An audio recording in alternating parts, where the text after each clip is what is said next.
ஃபகீம் தொழுகையை பற்றி பேச வருகிறார். அனைக்கும் வரஹ்மத்துல்லாஹி வபரகாத்துஹு.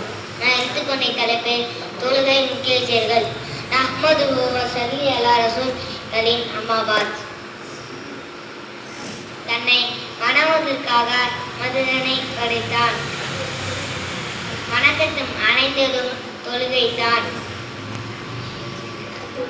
மனிதன் சதிதாவும் போது அல்லாஹ்வை நெருங்கி வருகிறான். இது எந்த வரைக்கும் முக்கியமாக இருந்தால் அவர்கள் தங்கள் இறுதி நேரத்தில்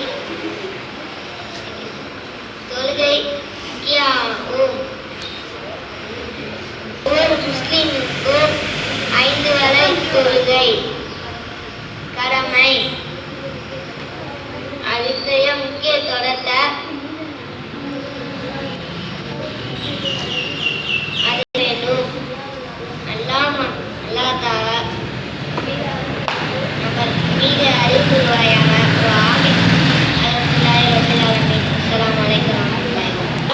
பேச்சாற்றலை எல்லாம் வரக்கத்து